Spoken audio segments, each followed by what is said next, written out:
Hello everybody, Necromancer for Kids here once again, this time with a deck profile for Exodia Aggro in GOAT format. This is a deck that I've had for a little while, and I've been thinking about sharing it, but I decided after seeing Cardmaster Brian's version of Exodia Aggro that I'd show off my own, and I think you could tell once I go through the list that there is a large difference besides the core obvious ones in the deck. Obviously, because this is an Exodia Aggro deck, we run all 5 pieces of Exodia. The idea behind this deck basically is either to win by getting Exodia, or you can use the Exodia pieces even as advantage for some of the cards they'll show you, or you can win just by lowering the opponent's life points, such as with the next card, BLS, Blackluster Soldier Envoy of the Beginning.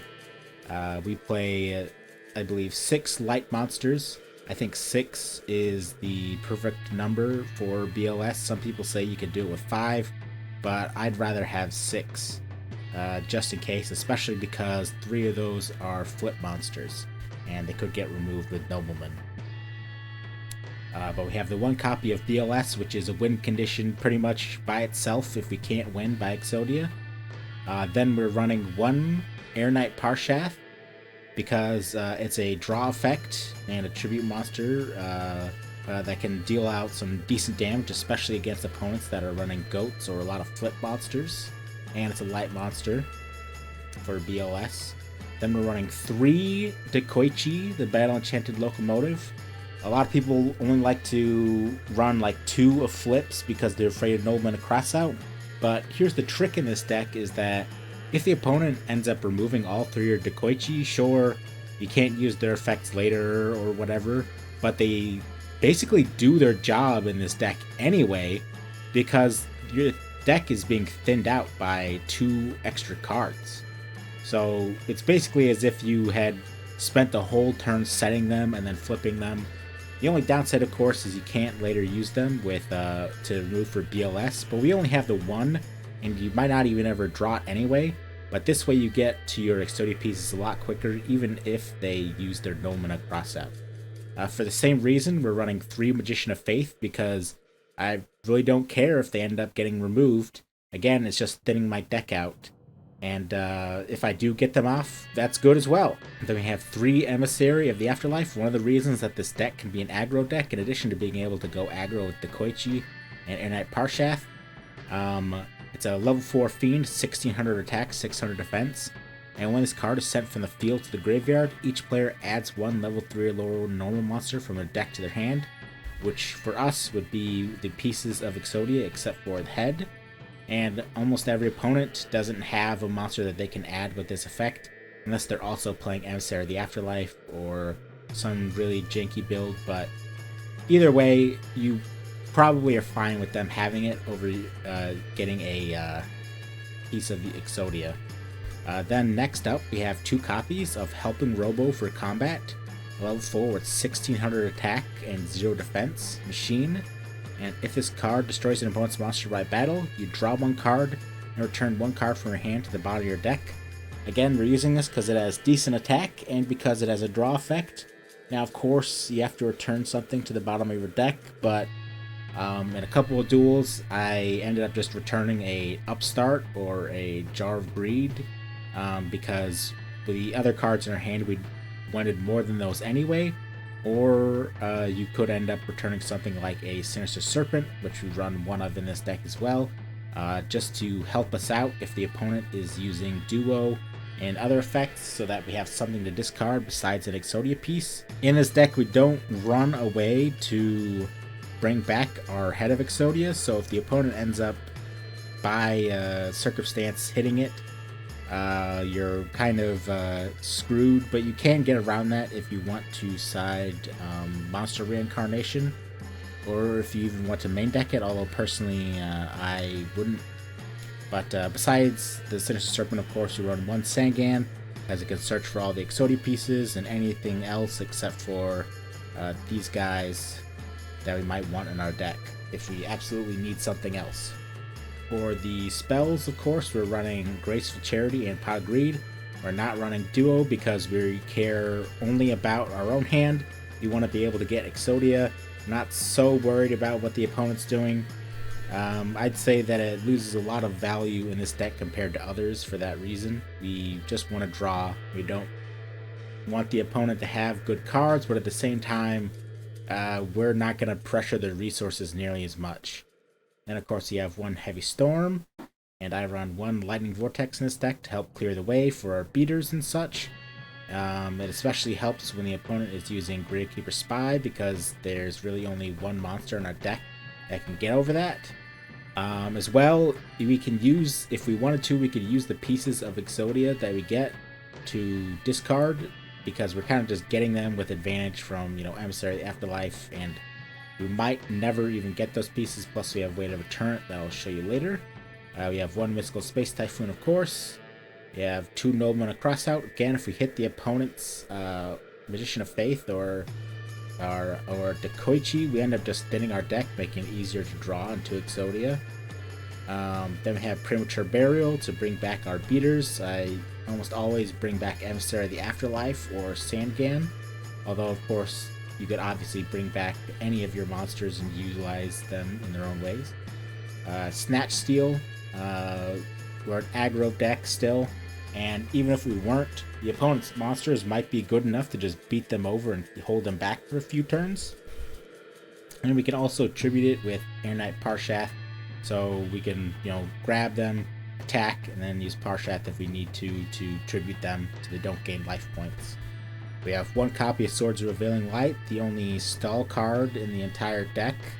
I don't like to play stall decks, so that's why I turned this into an aggro build, and why I only have the one Swords of Revealing Light in this deck.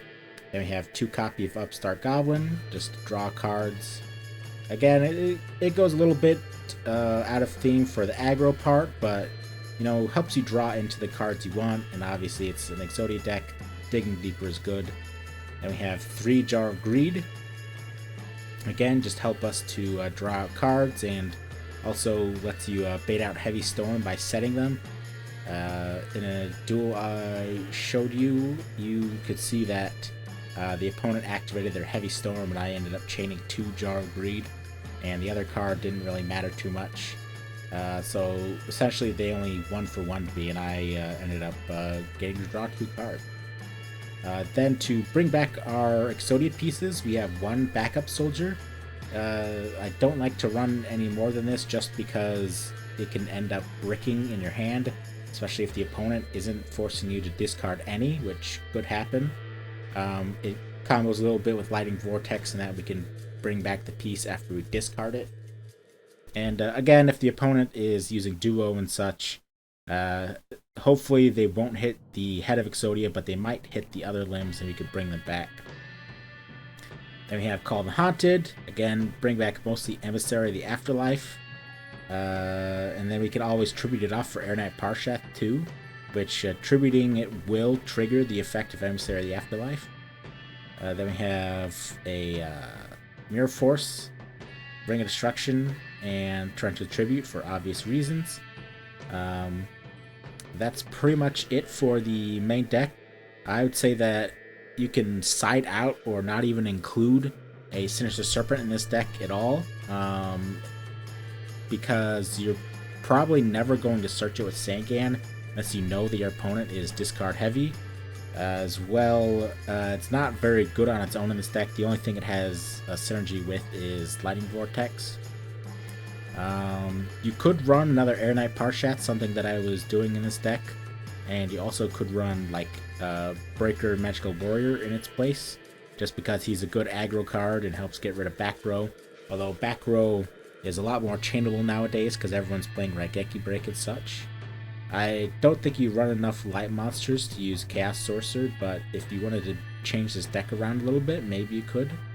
Another option that you could use in this deck is Dark Mimic level 1 if you wanted to get even more draw in here, and if you wanted to maybe even switch this around to like a Dark Necrofear deck instead of DLS, although I would say that's probably a lot worse.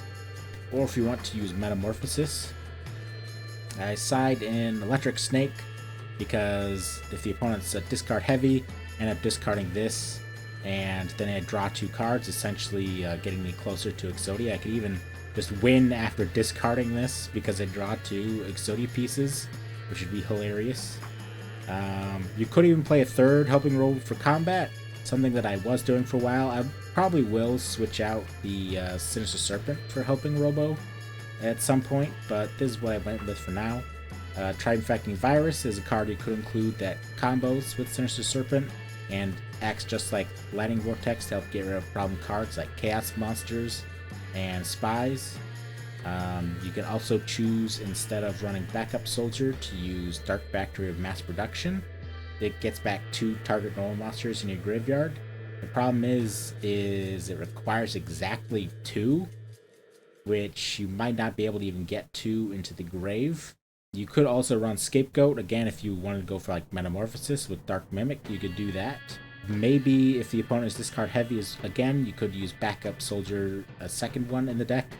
If you really wanted to, you can even pull out the Jar of Greeds to add some of the cards that you wanted. I just think that it helps you to protect you from heavy storms, so you can set the real back row behind.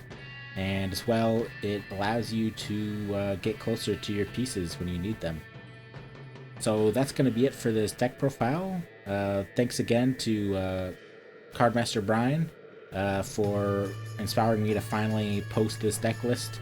Hopefully you guys like it. Let me know what you think, and also if you have any ideas for decks that you'd like to see.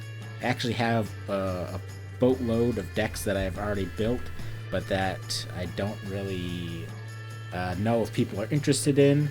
And if you have any ideas of your own, like a card that you think would be cool to build around, just let me know, and I'll be sure to give you my take. Thank you very much, and take care.